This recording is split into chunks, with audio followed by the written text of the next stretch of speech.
What does Donald Trump's election as US president mean for Ukraine? What are the potential threats and perhaps hidden opportunities? Trump has claimed he can end the Russia-Ukraine war in 24 hours, but what challenges would he face?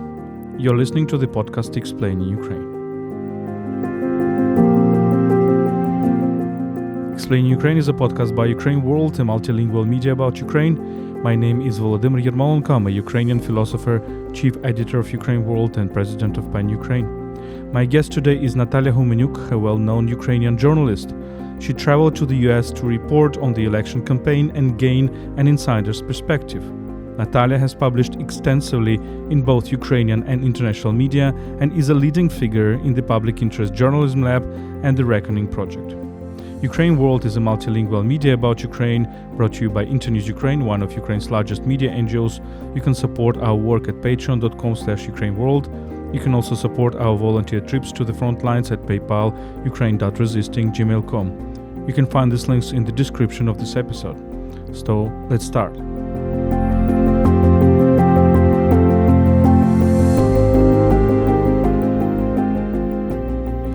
Natalya Gumenyuk, welcome to this podcast. Thank you for the invitation. Always pleasure. You are a Ukrainian journalist who is covering a lot from the international agenda, and you have followed the American election in America, being in the United States. Tell me about your impressions. How the whole process? How have you seen the whole process? So it's the fifth elections I've been covering since 2008, the presidential election in the US. So I've been kind of looking at it from the perspective. But this time, beyond obviously Washington, D.C., New York, I went to Pennsylvania, Michigan, Nevada, and Arizona, four important battleground states. And of course, a lot of people would ask me, oh, that's because you are a Ukrainian journalist, so this time elections are important for Ukraine. Obviously, yes. That's clear that for us they are more crucial. But of course, as a journalist, I wanted to understand what was going on and also not to be surprised, because my experience showed really being on the ground, on the rallies of the candidates. In that case, it was Donald Trump, J.D. Vance, Kamala Harris. You can feel a bit, what are the chances? What are the issue? And we're speaking already after we know the result. So it's very easy, to say I felt that, I knew. But I should say you get feeling rather soon where it's heading, even if it's not something you are really satisfied with. So you had a feeling that Trump camp had more confidence than Harris campaign? Yes, I should really say I rather felt that first of all, even in DC, and DC is a place where journalists, analysts, and I've been I've been right away at the meeting where a colleague of mine, also an important editor, kind of gathered a dozen of journalists of different views, analysts, and also meeting quite a few people. I felt like they're pretty gloomy, they are pretty gloomy. They speaking about what's wrong, what's not working. Later, I felt like quite a few people were excited, but as long as you went to the States, to talking to people also beyond those who are coming to rallies, which are still important, there was a feeling that the Democrats were complaining, they were not sure.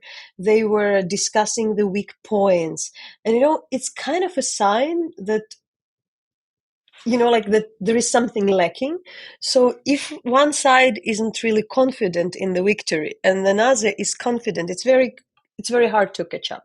And I had this feeling, and it was around a lot of issues. First of all, about the economy, the issue of Gaza and Israel, mainly, but also, again, I also, in the end, I found the excited Democrats. I found them in the South. It was more tough in the North, in Michigan and Pennsylvania. But still, if to summarize at very early stage of our conversation, which will take some time, it felt like it was very technical campaign where there was a strategy to build a coalition, like of people of various views, various opinions, sometimes totally different, and that's a big issue for the Democratic Party on the economy, on the identity politics, on everything. But because they prefer to be very cautious, like as if counting every single step, not to offend anybody, not to push away anybody, I was feeling talking to the people, and everybody felt kind of a bit neglected. That like, it's not about me. It's not exactly what I wanted. I'm not very much sure. Again, it's easy to talk after, but I should really say that why I speak with such a confidence today. I was talking to my editor in DC, and I filed the article just like right before the election. It was not, it was more general. And she said like, okay, now I get like, actually, I understood that you kind of got it, like, because your ending was more or less, you planned the ending as if the Trump would win. And I said like, yeah, I couldn't really guess it, but I think it was quite obvious. It was even the moment when after some time I felt like, why, maybe I'm getting things wrong, why it's so different from what I see on the American television, because I just had this feeling that people were not very much the Democrats were not confident. So that was for me more the sign, rather than like, and the big difference in these elections was we talked a lot about like silent Trump voters. This time, it was a lot of proud Trump voters. People were very confident to say they're backing Donald Trump. Not everybody, but quite a lot compared how it was before. Tell me what we don't understand about American elections. We who are not in America, who are in Ukraine, who are in Europe, and there are lots of stereotypes, and of course the causes of Trump's victory. What we fail to understand, and what you probably understood. So let me try to put it that way. First of all, I'm quite sure today that Trump is not an aberration. It's just a part of the American politics. It's also the part we really do not understand, kind of more conservative part of the Republican Party. We don't understand how religious the country is. I should also say I was reminded when I mentioned that country was built as the beacon of the religious freedom. The people who were moving to the US, they were moving for the religious freedom from Europe, and it really matters. It's also so much people. Quite a long history. Europe is still very much about welfare state. It's kind of a norm in Europe, but having like very strong views in the US by part of the society that, like, leave us alone, low taxes, everything else is kind of like, I don't know, communism, or like, that's so strong that it really speaks to a lot of people. We wouldn't ever understand that guns matter, why people would hold so much into the right to keep their guns. So this kind of libertarian, I would say, a sentiment also, at first conservative, but also libertarian, is so strong, and it was always there, and it's like a huge chunk of the country, and this really matters. There are also systematic issues with the structural issues, I would rather say, about the way how the US are built and organized, and the election system.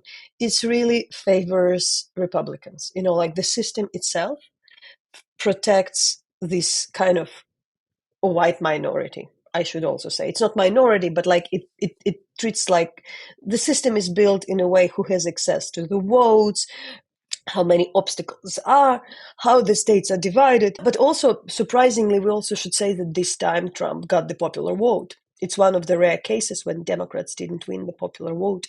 It did so. It's also something.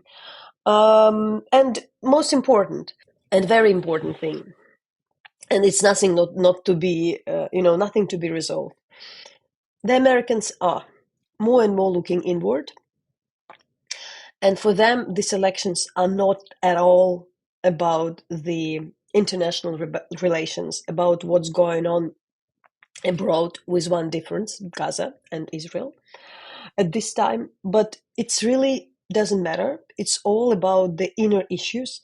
And it's very strange because in the end, indeed, the US president deals a lot with foreign policy. It has disproportionately huge influence globally. But the Americans who are voting don't care. They would prefer dealing with their, own kind of small issues. I won't say small, economy is a lot, but like, like small, I would say like one issue, like there is this term, one issue voters. For somebody, it's abortions; for somebody, it's guns; for somebody, it's taxes; for somebody, something else. And this matters so much more than anything else that, I think that we kind of won't get like why that would be such an important thing compared to anything else. So we are a podcast from Ukraine and about Ukraine, and of course, I'm very much interested. What is your view? What is your vision? Because the majority of Americans, Ukrainians are talked to, are leaning towards Democrats or represent anti-Trump camp. And from many of them, we have heard that Trump is a disaster for Ukraine. So it's a disastrous scenario, the most catastrophic scenario, and of course there are signs to it. What is your vision on this? So I should say it's about, as one of the Ukrainian officials told me while I was discussing, that we felt anxiety before it had happened when things are over, kind of we know the results, roll our sleeves and let's start working. I think that, of course, it's not about the perception. I think for everything I discussed earlier, religious freedom, conservative views, libertarianism, that matters. For Europeans, Democratic Party is always something which is easier for us to comprehend. But issue with Trump was that he really said things which should make us worried. It's not really that there is a perception. He said that he would kind of finish the war within 24 hours when he is in the office. And of course, we Ukrainians read it as, he will force Ukraine to surrender in some way by stopping the aid. Also, he said that he will stop the financial aid to Ukraine. At the same time, also, J.D. Vance, the vice president elect, quite early stage of the, even like before he was nominated, said he doesn't care about Ukraine. He said it numerous times, including to the people I talked who met him personally. And Trump was speaking about stopping the financial aid to quite high profile international politicians, also behind the closed doors. So it's something to treat seriously. And yes, Ukrainian state has a strategy to persuade Trump and his campaign that it's not in the American interest that Russia wins this war. And they have some hopes. Also, I should also say that, and also what I also should say, why. So there are the reasons to be clearly worried, because I totally would dismiss the speculation that, oh, that is just the rhetoric. If a person of such high profile says something which is very serious, it's kind of wishful thinking to believe it won't happen. If it won't happen, it would be the result of the, hard work and persuasion. Um, he wants to project to be the strong man. What does it mean? Also, we also know that so far there were no any kind of like real channel of communication between Donald Trump and the Russian president. Good for us, I should say. But the point was that what he says is kind of wishful thinking. Like, because there is nothing kind of practical about this talk. But why I'm not panicking myself, because I also had a very strange feeling, because I felt like as if my dear, not actually not my dear friends. I was comforting quite a few our American colleagues, friends, to say like, it's not the end. There is always future. But the media overall, it was like that they were sprinkling ashes on their heads and lamenting that all is lost. But it felt like they wanted kind of share the burden and tell like, and dear Ukrainians, it's even worse for you, isn't it? Like as if like, and I would say like, yeah, we know, what do you want by that? Just like that you feel kind of paralyzed, should we as well? I think for us, we are more agile, and we are, more, though the impact can be very tough for Ukraine, for Ukrainian soldiers, but we also kind of people who are ready for all kind of the troubles, problems, and it's not like we have very bad relations with the Republicans. What is important to understand that in order to get the American aid, it was necessary for the all five packages to have the Republican support. The Ukrainians were, and the Ukrainian government, the diplomats, and everybody was working very, very hard for the last 2 years, and in particular last year, to reach out to Republicans. So, despite what was on the press and everything, the channel communications are existing. We should also remind that the Zelensky government already also, for over the year has been, cooperating with Trump's administration before 2020. It was not easy, but, on different level, on the levels of the State Department, of the Department on Finance, there are kind of working communication. It's not like I'm searching for excuses that things would be better, but I'm giving the direction that there are quite clear task how Ukraine will mitigate the risk and will be working hard in order to prove that it's indeed not in the US interests. So again, like it's not, I'm not searching silver lining. I don't see it there, but it's also not really the panicking mood, but kind of a working mood to do what is needed and what is like the only way for us.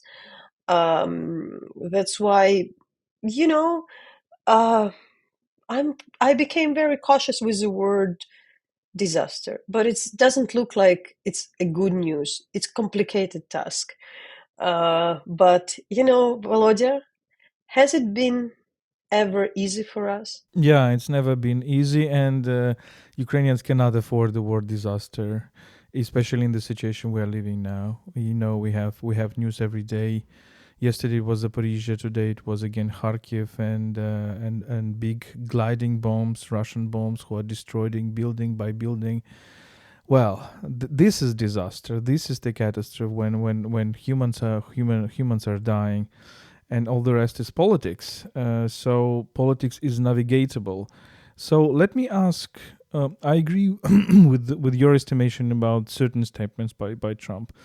There are other statements, however, when he says that if I were president, this war would never have happened, and basically this was he is saying that he would have a much more strength or power discourse with regard to Putin, and Putin would have been afraid of attacking Ukraine. And the facts are that Putin has attacked Ukraine twice in 2014 and 2022 under Democrats.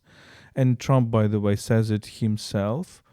So another story can be that Democrats were really afraid of this power politics and saying that, look, we are also strong guys. Democrats were rather in this discourse of de-risking, of diminishing risks or de-escalation. Trump is a guy who is ready to escalate. It can be for better or for worse. So can it be that at a certain moment he would say, no, I mean, this is an important reality, and I would not let Putin win. What do you think? So look, I do count on Trump's unpredictability, and I think we do count all on it. And I hope that even the Kremlin thinks, oh, this guy is unpredictable. But if to remember well his time in the office. Still, there was a meeting with Putin when he said literally that he trusts Putin more over his intelligence. When there was a question about Russian interference in the US elections. Okay, that's about the inner politics, domestic politics in the US. But I would trust, Marie Yovanovich, the former ambassador of the United States to Ukraine, with whom I had chance to talk, and she wrote it in her also column that when the Ukrainian ship was stopped and captured by the Russian navy in the Kerch Strait back then, still before the full scale invasion, Trump actually didn't do anything. He even stopped the American exercises in the Black Sea, which is for me is quite a telling sign compared to anything else. But yes, who knows? I'm bringing often the example of the Trump roller coaster relations with Kim Jong Un, the leader of North Korea. He was boasting about solving the Koreans, like North Korean uh, progress with nuclear, and it ended in nothing. And in this regard, I don't see Trump having really like the leverage over Vladimir Putin. Uh, because the big tragedy of these people, everybody think that you can overplay him. I'm smarter, I'm a player, I'm a dealer, but it might be not the case. So it can lead, actually, that's my hope, that, like he can try to speak about Putin, and it would lead to nothing. And in the end, they would have a quarrel or they would disagree. I find it like the best case scenario. And that's it. And then, maybe he'll change his opinion. But before that, there would be a lot of anxiety. Um, I think that we can discuss what had happened under the Democrats, why it happened under the Democrats. Uh, I really think that it's more than speculation. Um, Today I was thinking about something else again, that, Ukrainian authorities were approached by incredible amount of international journalists to comment what they could do. They said that they would work with Trump, that he is a strong man, and they hope for the best, because that's what you say. You need to work with them. And I hope it won't look like the flattering, like flip-flopping, like that, like, oh, these Ukrainians, now they kind of betrayed Democrats. Uh, that's pragmatism. But I also think that we kind of should be grateful for what we received. We are very good about moving on. We are not very good about expressing the gratitude for those who are like leaving the position. And I think that it was still very important that at the moment of the full-scale invasion, yes, that would be better. We would be better equipped rather than just warned about this invasion. Still, we survived, and support was there. Uh, we can debate where, and I would also be very critical on the fact that, the support was too late, too little, too many red lines. This fear of escalation. But in the end, the backing was there. We are where we are. We survived, also thanks to to those who were with us. So I have this kind of mixed feeling that it shouldn't be the situation in which we all of a sudden try to find all the excuses or all kind of explanation why the Democrats were worse. I just find it like kind of like, I don't know, there is something problematic for me in these kind of things. But and I do think that they could have done more. Um, but they were clearly our allies. There was no this unpredictability. So unpredictability, can be positive, can be negative. Our probably choice would be to think about the positive one, even though it can be both. Let's talk about a little bit about people around Trump, because we see that the team he's coming with is absolutely different than we had in 2016, including on the foreign policy. some people tell me like, okay, it's problematic it's wrong to say that Trump is unpredictable because there is Project 2025 and there are many things that have been written, and then Trump said he knows nothing about it. There is a classification of ECFR, European Council on Foreign Relations, saying that on foreign policy there is a camp that is, very traditional Republican, saying that America should be, leading power in the world. There is a camp of isolationists, which is getting stronger and stronger, and maybe even in majority. And there is a camp of those who say we need to prioritize, and prioritization need to be on China. Have you studied this, and what can you tell me about this entourage of Trump, especially in foreign policy? I should say that still I'm kind of looking into that, because also you don't want to waste too much of energy of something which won't happen, because it's what you describe is quite something what I've heard as well, like about the scams. I would just say that isolationists, they are still there, even kind of those who thinks about the American dominance think about it in kind of a different term. And like, even if you are isolationist, like those people would speak about the China. So a lot of people whom we knew from the Trump campaign has left. It's true. And also are in very bad relations. Like they resigned from his office. They didn't join. So it would be quite different people. And a lot of another American experts say that, Trump has been stopped because those people were there. Now they are not any longer there. Can be true. There are quite a few speculation about, people around Trump who are kind of saying that they would get this post, that position, but different people say that about the same position. So a bit like, like you're not clear. Quite a few different people are saying that. That's why I'm cautious that they were offered the same position. But indeed, the biggest question is whether there would be in foreign policy those kind of more conservative, classical, conventional Republicans, I would say, or there would be these people like J.D. Vance, Elon Musk, and the others who are very present and vocal.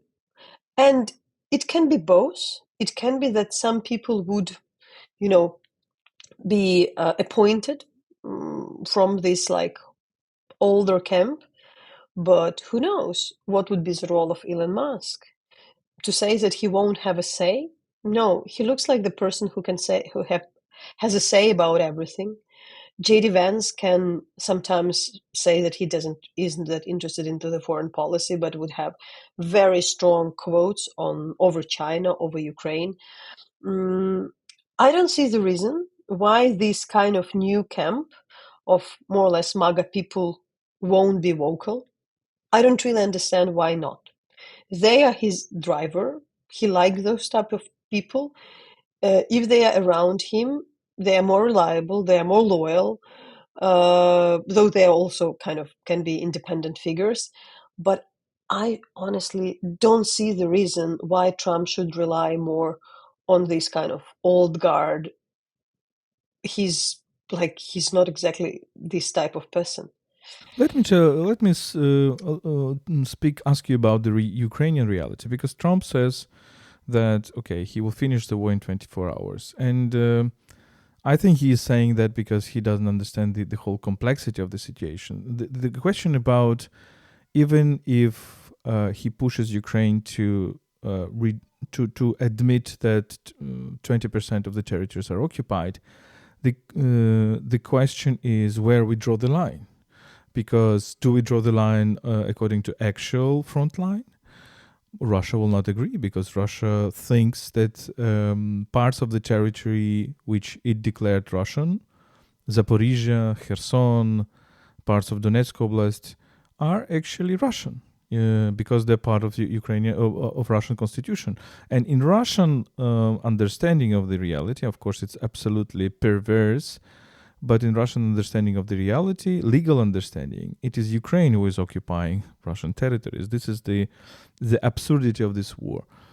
And Russians can say, okay, but give away Zaporizhia, or give away Kherson, and then we will probably freeze the conflict. I'm not sure Trump understands it, and people around Trump understand it. So they can enter a situation when they say, okay, let's freeze it, and they do something, and then Russians will not agree and will continue the war. What will happen in your feeling? That's why I really kind of puzzled myself, because that's what the editors are asking. That's what the people internationally asking me all the time. And that's why this idea about 24-hour, like stop of the war in 24 hours doesn't work. So, of course, what you explained, yes, there is no legal solution, because today the Ukrainian constitution contradicts the Russian constitution, and nobody will change those constitutions.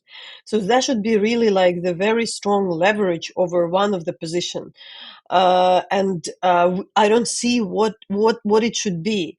And it's also, so that is one thing. The second, where also the part of the Ukrainian hope is lying, that since now the Trump and his team, including JD Vance, would receive the security briefings, like the details which they need to learn, and that would be the reality. They would understand a bit better the situation on the ground, because before they were kind of talking about the rhetorics. Yes, it was the campaign rhetoric. So you can see that their opinion may be a bit more grounded, and there would be clarity.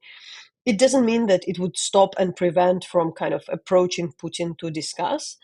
There are a few news which I read on some of the international, like high profile international media, about the kind of, there are this discussion that Ukraine should like stop its ideas of joining NATO, things like that. But it didn't look credible to me. It didn't look like something really feasible. It just sounded as like an interpretation, as if like we today, now me and you are now discussing, and somebody quoted that, like that. It didn't, like what I read in the press today about that all looks like very similar to our current conversation. There are people thinking because they're trying to guess.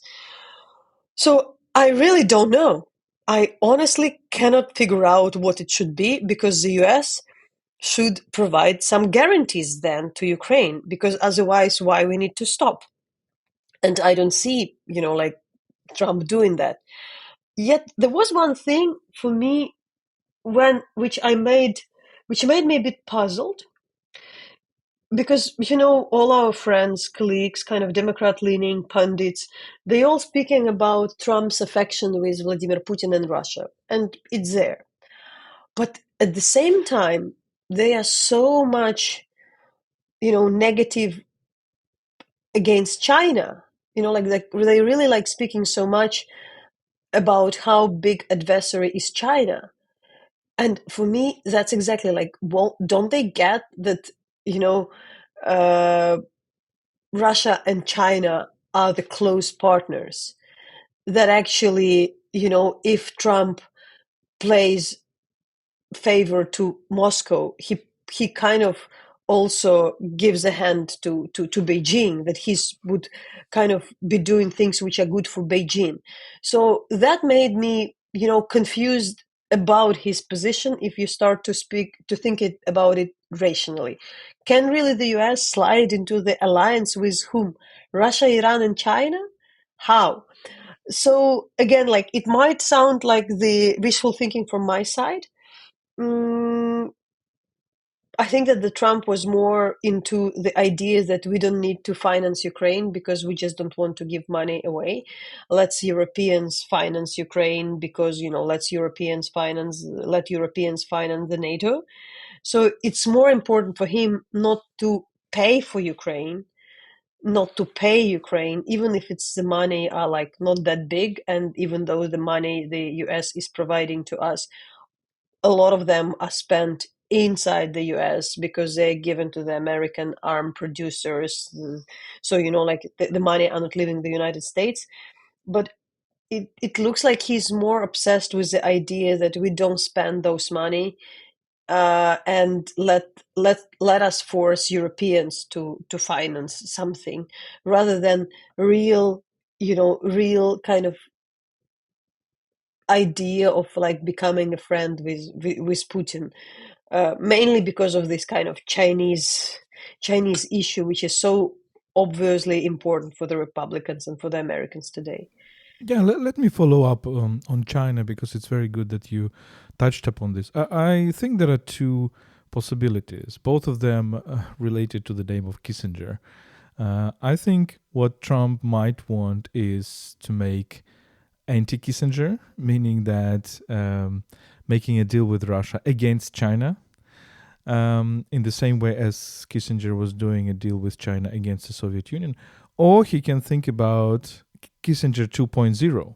And this is, by the way, thinking very present in Germany. Let's do Kissinger 2.0, meaning that we should rather go to China and try to persuade Beijing to influence Russia or to decouple China and Russia, to make a big deal between America and China about, partition, division of the world, economic interest, etc.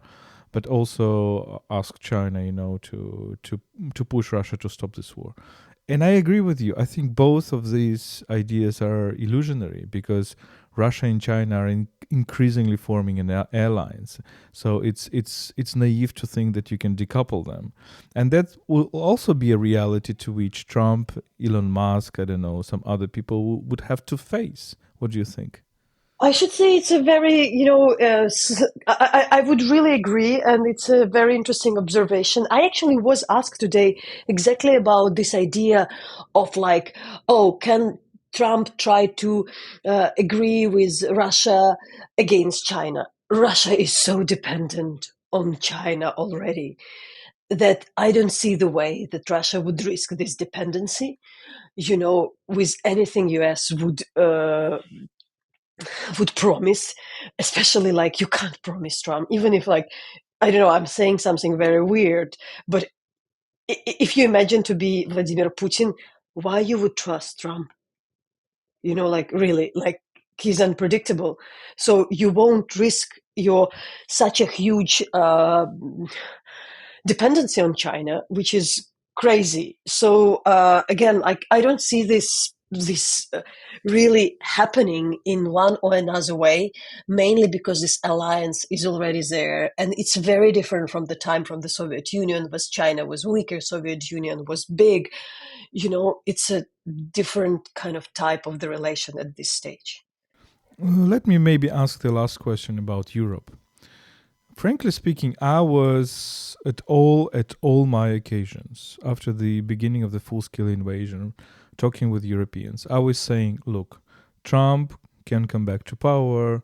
He will either put an end to NATO or he will significantly restrict American engagement into NATO, and you will become alone with the Russia-Ukraine war and maybe Russian invasion of European Union member states and NATO member states like the Baltics or Poland or whatever else. We cannot exclude it because currently Ukrainian army is the only viable force that is stopping the Russian army. Imagine that it is gone, or Russia will choose another front like in the Baltics. If Americans are disengaged, who will protect the Baltics? And what I really understood is that maybe people would agree with me, but there was no, even among the Ukraine sympathizers, there was no urgent understanding that this is the case and Europe should take more responsibility. And Europe has not prepared itself for Trump presidency. What do you expect now? Uh, That's also the very long story. It looks like a very long story because this question is raised for decades. And as long as I say, like, why it's impossible? Why Europe? Yes, the US has a strong economy, but Europe is not a poor. Yes, they didn't develop things, and I don't have an answer. It's like a question which a lot of people ask: why, 70 years after the Second World War, Europeans are still, so dependent on the US. It's probably, maybe the idea is that, we are this continent which doesn't want to know about the wars, so let's the US deal with the wars. We are the continent of peace, like we build this peaceful Europe, so let's prepare. We don't have army. Let's prepare. We don't militarize ourselves. That's not in the DNA of the European Union. And I think that's probably an answer and why it's very hard to move Europe. But the hope is they would wake up, that's the only thing. I don't see the other way than Europe. And I think that the call for the whole world, the US would be more, looking inward, disregarding. That would be it would be for quite some time. And, I should also say, in the rallies, there is a lot of populism, but this idea, which when Trump said, and, I would stop all this war, we won't be giving our money to the faraway countries you've never heard of. It resembled, it was very highly appreciated by the audience. Audience welcomed that. And it's something which I feel from a lot of Trump supporters. They don't care about foreign policy, but they just don't want it. So in fact, this is quite a popular opinion in the US today, which all the politicians which follow for some time. The only thing I would add is that let's not forget that there were other periods in American history during the First World War and during the Second World War when this isolationism was present. Isolationism is a very present reality in America, and at least there were forces to overcome this isolationism. So let's see. What we don't need to say in Ukraine and is what you said. So we cannot afford this idea that it is disaster, that it is catastrophe, because we are immune to it, I think. Natalya, thank you so much for finding this time to talk to me, and thank you for this conversation. Thank you for the interest.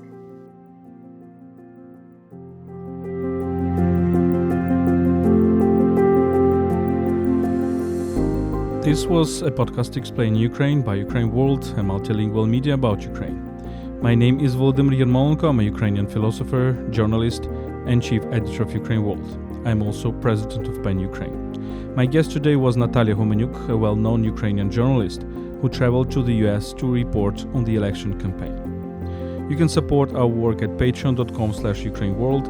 You can also support our volunteer trips to the front lines of this war at PayPal Ukraine.resisting@gmail.com. Stay with us and stand with Ukraine.